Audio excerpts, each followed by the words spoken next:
I'm Sabrina Sloan from Hamilton, Angelica Schuyler, and this episode of Ear Hustle contains language and sexual content that may not be appropriate for all listeners. Discretion is advised.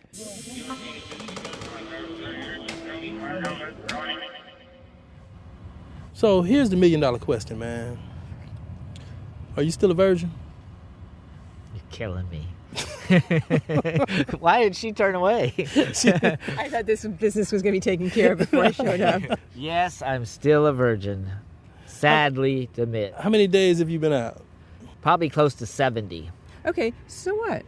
I know that guys inside are very preoccupied about how quickly guys are going to have sex when they get out. I am on the side of what is the rush? Well, the rush is that many of us, like myself, have been on the inside for 24 years without sex. So now we come out and we think that we're going to run right into the arms of some beautiful woman. It's just not happening. Well, maybe it's going to take like 6 months. If you want to have just sex, you could just have sex. But are you looking for sex or a relationship? So that's Curtis' problem. Tell us about it, Curtis.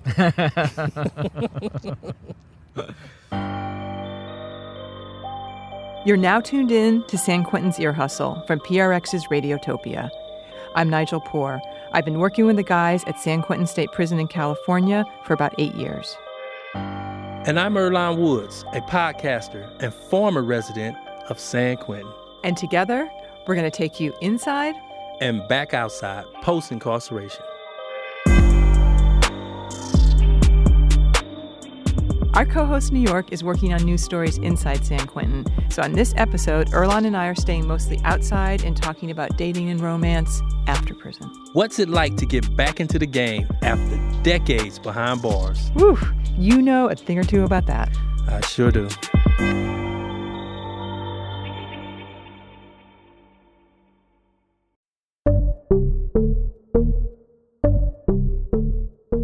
Okay, Earlonne, last fall, after 21 years in prison, you finally got out. So I'm going to put you in the same position you put Curtis in. Are you still a virgin? And by virgin, I mean what you like to call post-incarcerated virgin. Ooh, you just get right to the point, huh, Nige? Sorry, I'm following in your footsteps.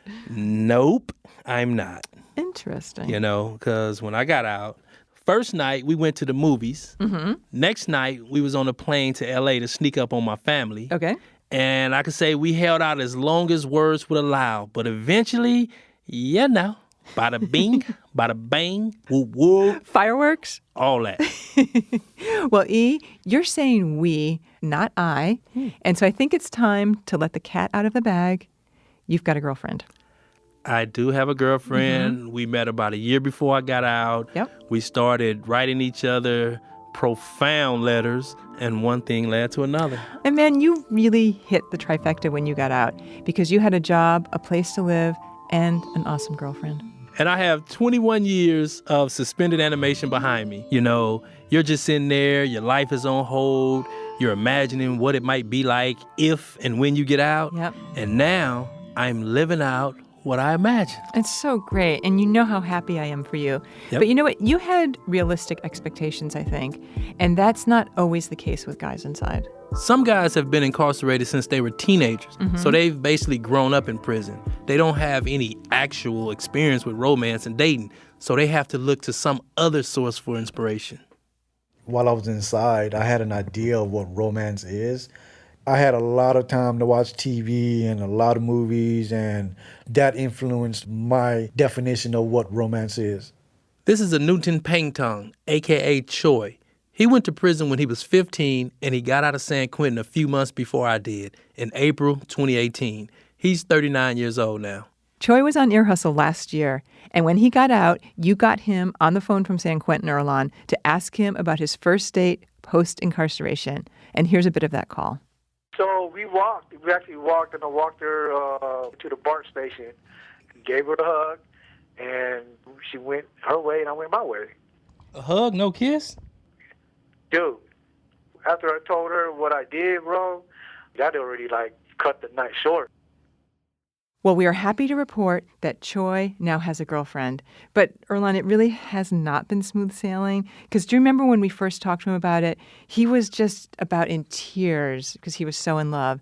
And then we talked to him, and they had broken up, and it was all drama. But now they're back living together. Yeah, it's a learning curve, especially if you haven't been in a game for a few decades. Like Choi said, a lot of what he knows about relationships comes from the movies. It's Hollywood is made up, and the real world is so much different than that. What movie would you base your romance life on? I love romantic movies. One of my favorite is actually, I saw a long time ago, The Notebook. Okay, Erlan, it is time we had a talk about The Notebook. I keep hearing about The Notebook from guys inside San Quentin.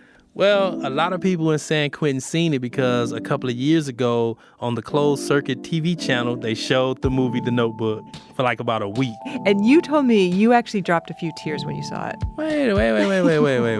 I might have just been tired that night, Nige. Damn. I don't know, because I remember you said to me, you've got to watch that movie with your husband. And you're going to put me on blast too, huh? Well, I still haven't seen it, and I bet a lot of our listeners haven't either. So tell me about it, my friend. Okay. It's pretty involved, though. But here it go. Noah meets Allie at a carnival, and they fall in love. But Noah's working class, and Allie's rich parents ain't having it, so they send her away. Noah writes every day for a year, but her parents hide the letters. Allie gets engaged to someone else.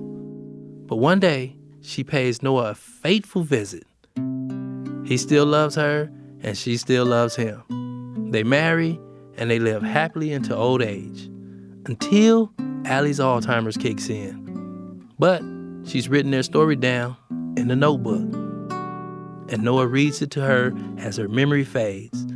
They die in each other's arms. So I think I have some notion as to why it struck a chord in San Quentin, but what do you think, E? Well, it's a beautiful, rich girl falling for a guy from the hood. Yeah, that's true. A lonely, isolated guy writing letters to a woman he loves, but can't touch. Reminds you of anything? Okay, I can see why it resonates with guys inside, but will they admit to it? Will it? We're going to find out, because New York and Yaya, our inside producers, went out to the yard and got guys on the record about The Notebook and other romantic movies. Everybody's seen The Notebook by now, right? Is it like spoiler alert thing? I Like, haven't. You haven't? No. No, I haven't seen it either. I haven't seen it, and I wouldn't watch it. Do you know what it is? I know it's about Mark Zuckerberg, right? Would you watch a love story like that, a romance movie? No. I was forced to watch it. I was kind of glad when it was over. I wanted to go back to watching our Star Wars binge. I'm the only gangster you'll probably ever meet. That my favorite movie would be The Notebook. Man, I'm a very heartfelt gangster, man. You know what I mean? Like, I could watch a heartfelt movie and feel empathy for someone that got the heart broken or whatever, but now I could turn around and beat your ass right after too. It's a tearjerker, but it's cool. It hits you, it hit you here in the heart. Of course I cried. It was a very emotional. You ever seen the movie The Notebook? Nope. You never seen The Notebook?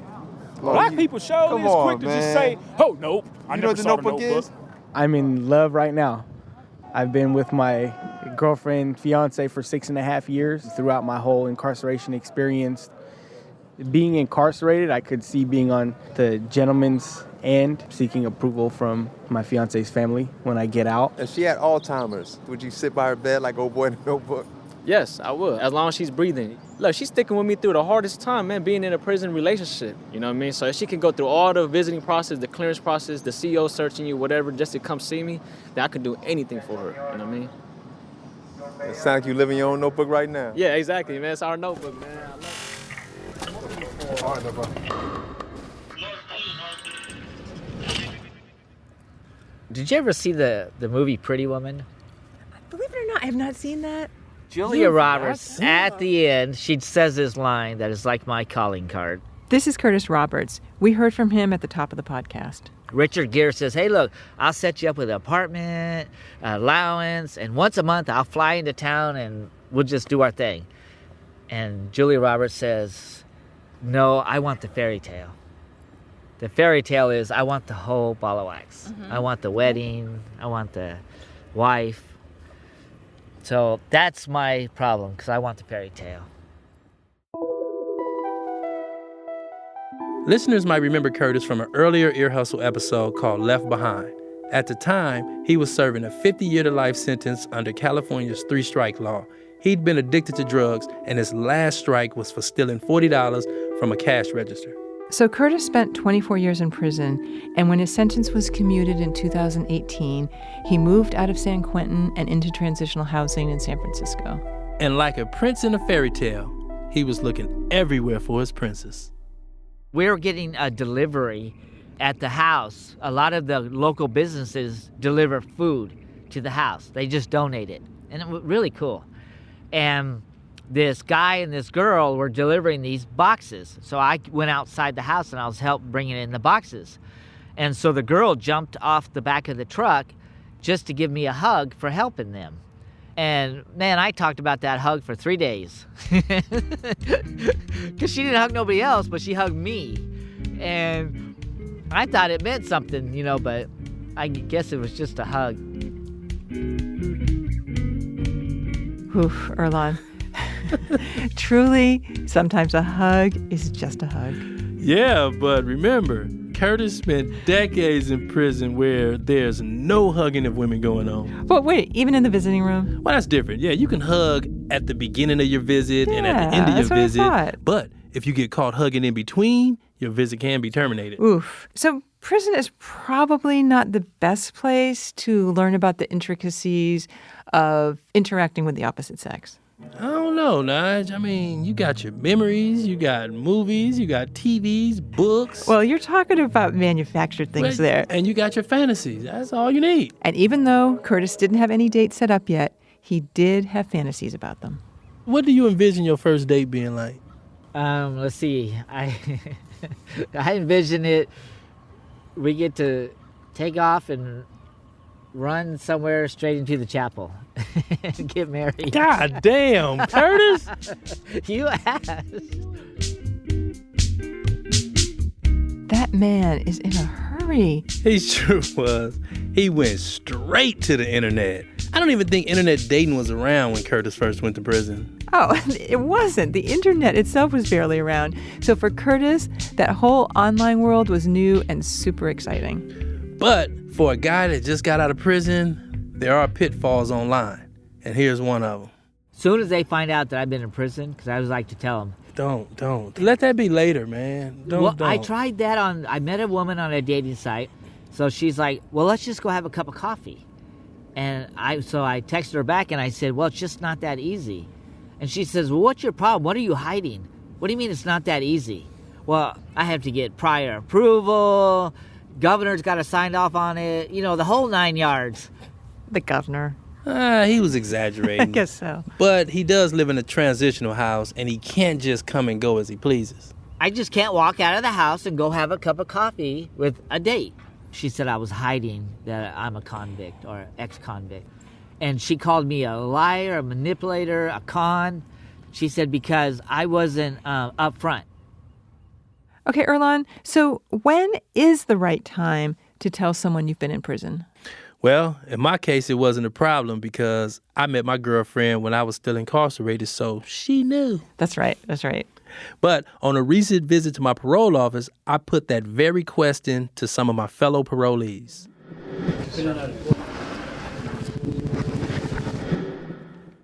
I think you should do it right away just to let her know where you're coming from, what your background is, and so you don't get no surprise later on. Will it be the first conversation? I doubt that. But eventually I'm going to let her know that I went to prison and what I went to prison for, because I want her to understand who I am and how I got to be who I am today. And it would be within the first week for sure. So you said it would be within the first week, so that means you haven't shot your shot yet? I haven't even approached a woman yet. All right, Joseph, how long did you serve and how long you been out? I did 35 seasons, 35 years, and I've been out 12 days. When do you think it's appropriate to tell a woman that you meet that you've been missing in action for 35 seasons? I will have to wait until I built up the relationship and get the courage to see if she's able to handle that. So I would say probably, it depends on how long the relationship goes, because I'm not going to just offer up information like that. But if she asked me, I would tell her the truth. I don't think that's being deceitful. So you don't feel that you owe a person that you meet that part of your life at that particular moment? At that particular moment, no.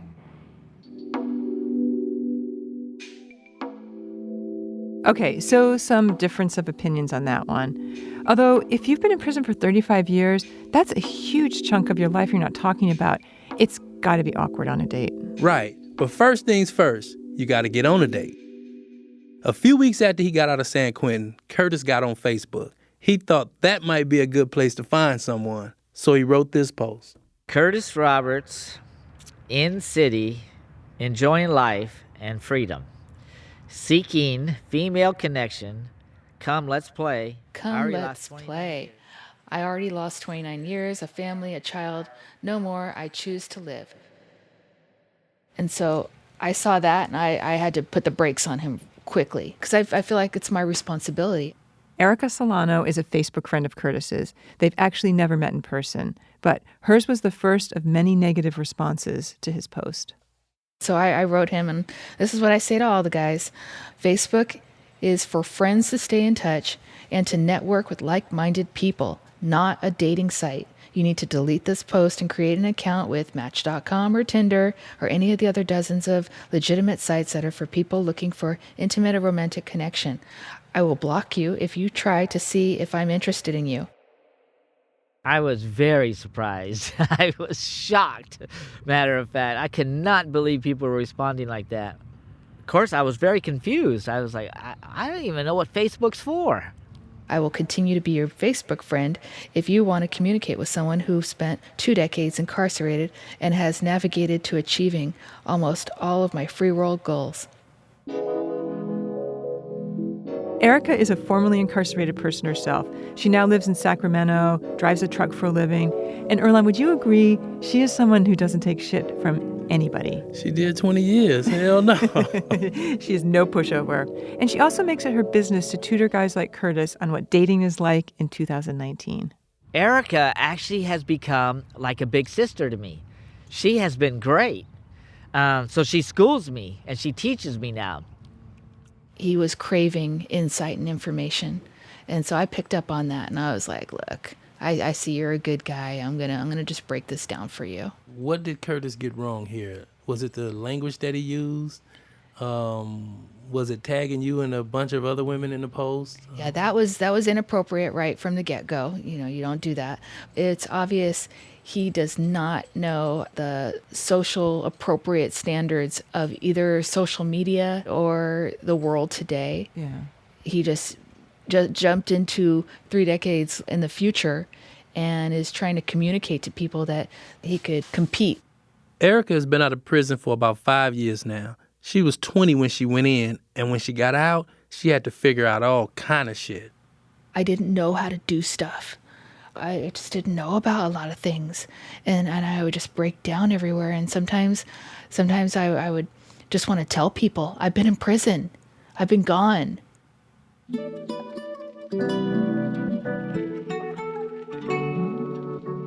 The hardest part was differentiating between my realities. My mind is still in 1992. And then there's the whole prison experience. And then I'm free. And so the 3 different realities clashed constantly. I would see a woman walking with her kid, and I would just start crying because it felt like I was looking at myself. And I had to mourn the life that I lost. And I would just break down. You know, all the years lost, and I look in the mirror and I'm like, fuck, I'm old now. Well, not that old. Erica says she wasn't in any hurry to get into a serious relationship. But she is in the game. There's a guy she sees pretty regularly, and she's still online dating. So would you call yourself an active dater? Yeah. I when I feel like it, it's just not a priority. I don't make needing to feel loved a priority. I don't need to feel loved. I have cats.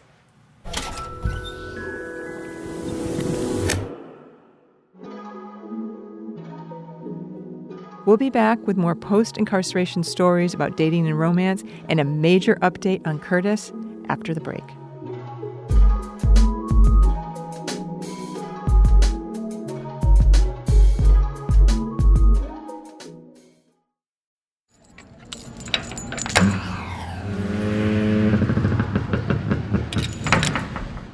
People getting out of prison have been through a lot. So when it comes to sex and romance, they're often dealing with a lot more than just the vagaries of online dating.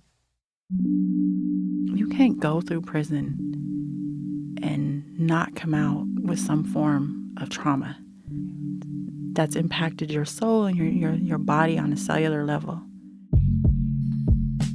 This is Sarah Cruzan. She was in a story we did called Dirty Water about sex traffickers and their victims. Here's a clip from that episode. I was 11 years old, and there was an intention when he intentionally learned my route and then came in as a father figure, developed a relationship with my mother being broken. So he knew that was a win.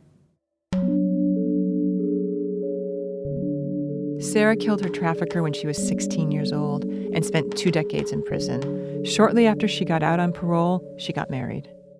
I had this belief that if I came home and I got married and I had this, like as if it would trump the fact that I had been labeled as a child that had killed someone, the whole labeling would go away. Sarah got to know her future husband towards the end of her time in prison. He would visit me for, it was 11 months. Very charming. He was also, supermodel attractive. So I think that he had that to his benefit. Did you meet him did he write you? He wrote me, and he was very charming through his letters and showing up. I think I had a fairy tale perspective.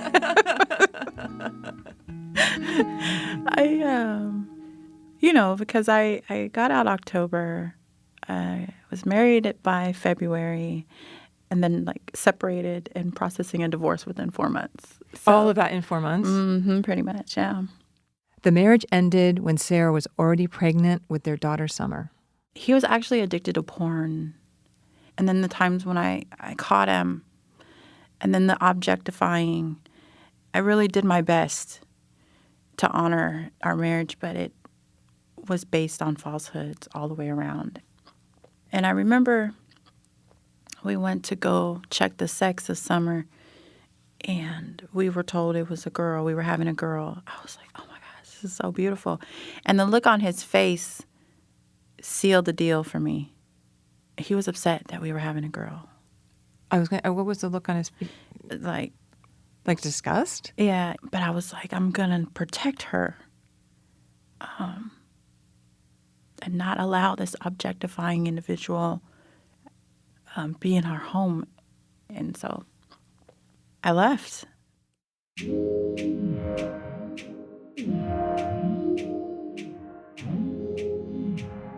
So this brief marriage post-prison was a trauma that Sarah definitely did not want to repeat. And I asked her what advice she would have for men and women just getting out of prison who are looking to connect romantically with someone. So what I would strongly suggest to somebody getting out of prison is take your time. Be mindful to yourself. Spend time rooting yourself outside of what you may believe you need to be. And clearly question the depths of why people are in your life.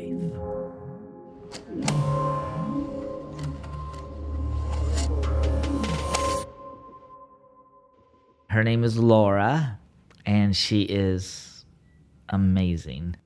A few months into Curtis's search for love, I checked back in with him. He'd been busy. We met each other on a dating site. And I don't know, the more we just started talking, it was just really clicking. And I had already pointed her to the Ear Hustle podcast because I wanted her to hear my story. And she heard it, and she came back on, and she had no problems. And she says, I really want to get to know you. You've been through enough in life. They met in person a few days later. I asked Curtis, what stood out about Laura? Oh, it was her laugh. You know when people laugh and it's like, it's so easy to join in with them? What's that word? Infectious? It's like that. Her laugh is like that. Laura's been a nurse for 35 years. Curtis says she's a hard worker and she's created a nice life for herself. She has a lot of class, the way that she carries herself and the way that she lives. Do you fit into that equation? Not yet. I'm fresh out of prison. I'm like used to one box, huh? Yeah, I'm used to a top ramen soup, and and I think I'm really flying, really doing something. And but she really takes care of herself and lives, and she's looking forward to teaching me that stuff. It's intimidating because I have never been a good provider, and so I'm not sure what I'm bringing to the home. When we first spoke to Curtis, he was still a post-incarcerated virgin. So, of course, I had to ask if he had any updates. She has a dog in the apartment. It's a little pug dog. So anyway, we were kind of just messing with the dog, and then I think finally she had had enough. And She see you wasn't going to never make that move, huh? I was You not. wasn't going to never bust no move. You was just sit there and play with the pug. So, yeah, I was not. And she finally just turned around and kissed me. And then she even had to ask, is it okay? Do you want to go to the room? I'm like a typical 56-year-old male. You're still wondering, after all these years of incarceration. Like, will you be able to perform? Yes, exactly. Will you be able to do a great performance? Well, I wasn't even trying that part. Just let's get the performance over. The first one after 25 years. So let's get that part over. When both of y'all are stark naked, how do you feel? Nervous as all get out. I felt like I was 12 years old.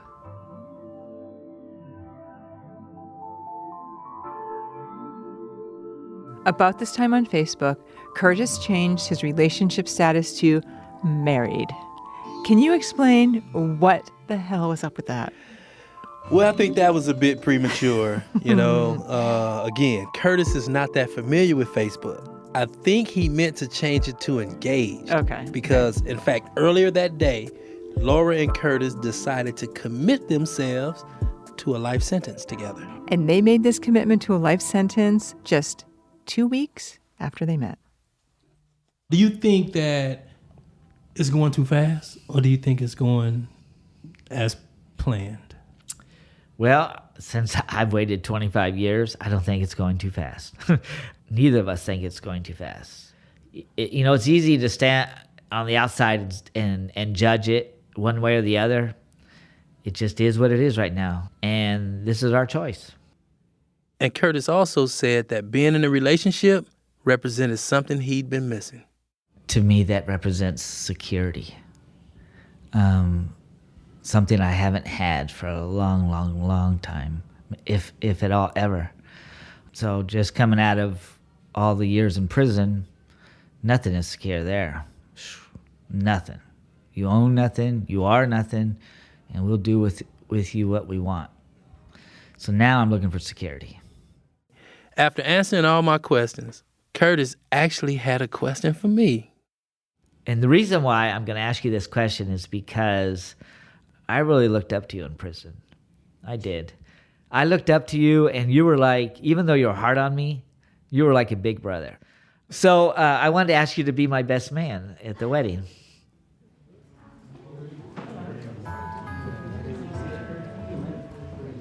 It actually turned out to be kind of a San Quentin ear hustle wedding. There was Adnan Khan, who was a former resident of San Quentin and was also in an episode last year. There were other guys from San Quentin. I was there, you were there. It was in this cozy, pretty church in Mill Valley, up north of San Francisco, actually not far from San Quentin, but it felt like another world. There were about 30 of us there, and it was really nice. It was simple, but really sweet. The bride had a pink dress, Curtis had on a gray suit with a pink tie, and I wore a blue suit with a pink shirt. But casual. Very casual. No tie. No tie. But you know who wasn't there when the ceremony was supposed to start? Who? The best man? It was hot, and we waited for 45 minutes for you to casually show up. But I got an excuse here. Oh, yeah, let me hear this I got one. an excuse. Let's just say that even though I spent my last 7 years living in the Bay Area, in San Quentin, I haven't quite mastered the geography and the traffic patterns. But you know what the bottom line is? You made it, and Laura and Curtis tied the knot. And so, Laura and Curtis have openly declared their wish to be united in marriage, have pledged their faith and love to each other before these witnesses. Therefore, now they have become husband and wife. You may kiss their wives. The reception was in a long room right behind the church. There were snacks, chips, and dip, chopped up eggs, coffee. It wasn't that far from what Curtis and I used to see at San Quentin. Are you saying it was a prison spread? Somewhat. Okay, but they did have cake, and not just one, but 2 beautiful cakes. That's right. It turns out there was something else to celebrate. It was Curtis's birthday.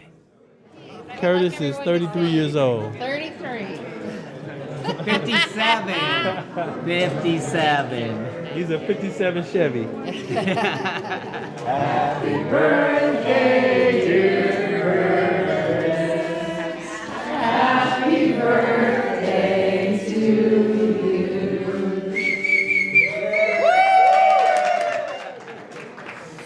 Nigel, did you get to meet Laura? No, I'm waiting my Nigel, my turn. Laura, Hi, Nigel. nice to meet you. Congratulations. She works with Erlon. Okay, Erlon, you know me well enough.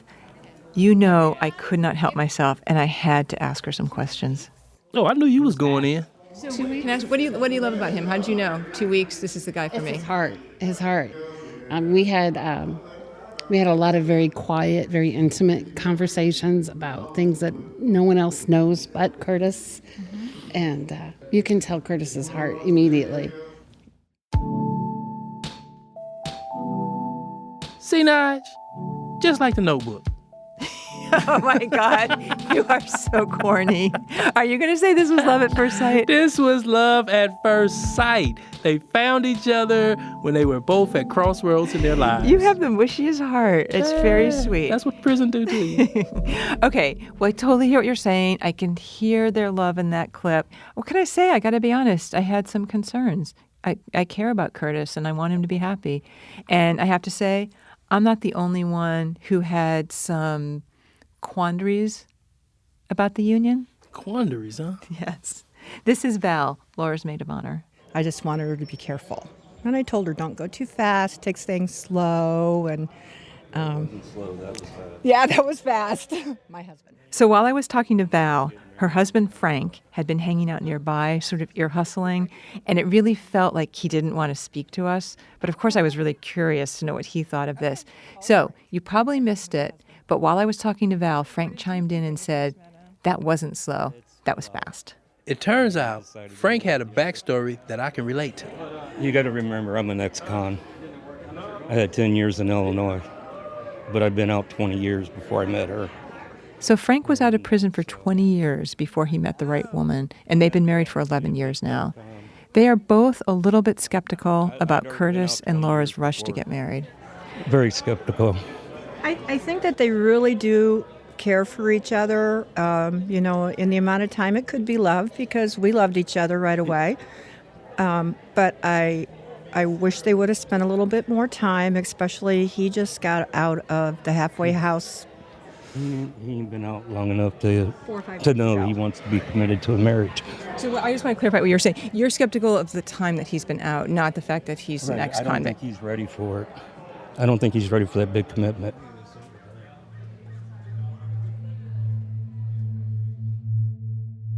So E, what do you think? Is Curtis really ready for this big commitment? Well, I'll tell you this, Nige. Time will tell. The real question is, has Curtis done the work to get past the trauma of prison? Yeah. I mean, we didn't bring it up in this episode, but Curtis, he was bullied in prison. He was brutally assaulted. He went through some shit. 24 years of shit. Yeah, that's right. And that reminds me of something Sarah Cruzan told us. She's been through a lot of trauma in her life.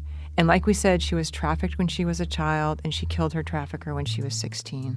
She was sentenced to life without the possibility of parole, which is its own kind of trauma. But in prison, and since she got out almost 6 years ago, she spent a lot of time trying to heal those wounds. Now, do you think because of all the work that you've done on yourself and all the groups that you've been involved with, that you are actually much better at relationships? Because You have so many tools. I do have tools. I also have deep-rooted trauma, and sometimes my body and my feelings betray what may be my present. So Yeah, and how does one regain, or maybe it's not even regain, they may have never had it, the understanding and the love of your own body when it hasn't been loved by people? It's hard, Nigel. Yeah.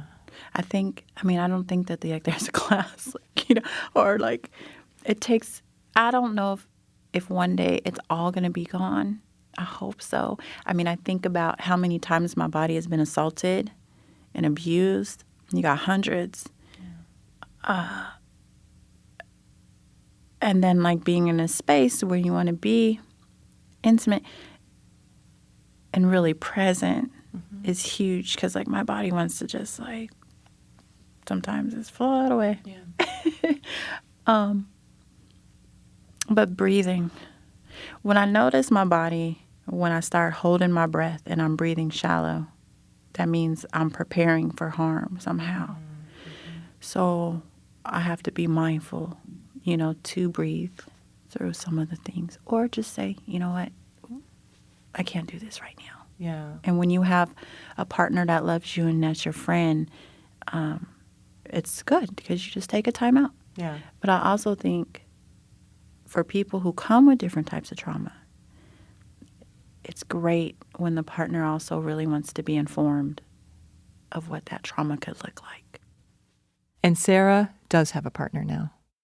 I never thought that I'd have a gift of having that kind of love in my life. Not like that. So when this man showed up and he inhaled my breath, I was like, okay, we can do this. I've been in this space, and You say you're in a space. Is it an easy space? at times, yeah, there's this beautiful fluidity of being in that space. And there's other times when I'm like a cactus. I hate to my cactus. What turns you into a cactus? I'm the triggers of insecurities, and I fill in the blanks from my experiences.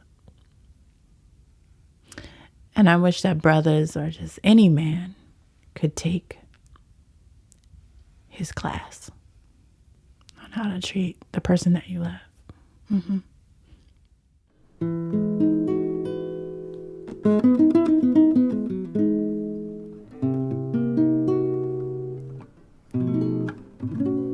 So, E, I guess we should let listeners know that person Sarah's talking about there is you. Indeed.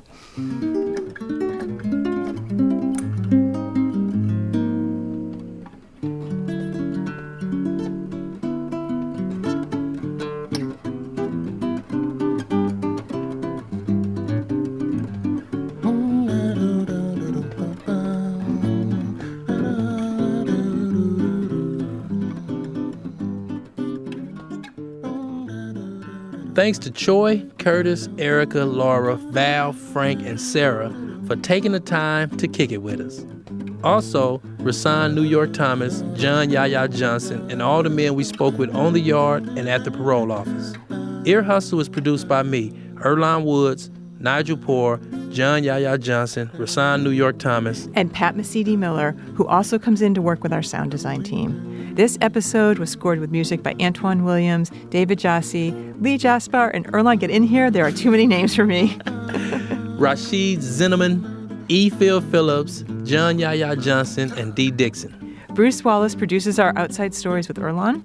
Curtis Fox is our senior producer. Aaron Wade, our digital producer. Julie Shapiro is our executive producer for Radiotopia. And we want to thank Warden Ron Davis. And as you know, every episode has to be approved by this guy here. I'm Lieutenant Sam Robinson, the Public Information Officer at San Quentin State Prison. And again, I get to weigh in on an episode and listen to the life of a guy who I've spent a number of years with here inside the prison. Curtis is Curtis, and the guy who I hear outside is the guy who I know. I pray that his marriage and his life is as great as he envisioned it is. And so with that, I will say that I approve this episode. Next time on Ear Hustle, we're breaking our format. It's wall-to-wall music. Since the first season, listeners have been wanting to hear more music up out of San Quentin. So this episode is just for you.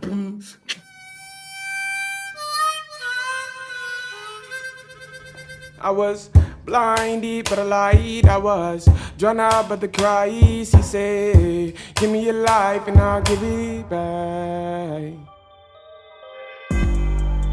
This podcast was made possible with support from the Chan Zuckerberg Initiative, working to redesign the justice system by building power and opportunity for communities impacted by incarceration. Check out our website, earhustlesq.com, where you can sign up for our newsletter, you can see pictures of people in our stories, and it's also a place to buy Ear Hustle t-shirts and mugs. And also, please follow us on Twitter, Instagram, and Facebook at Ear Hustle SQ. Hell yeah, follow us, man. Ear Hustle is a proud member of Radiotopia from PRX, a collection of, you know what? The best podcasts around? Best podcasts around. Hear more at radiotopia.fm. I'm Earlonne Woods. And I'm Nigel Poor. Thanks for tuning in.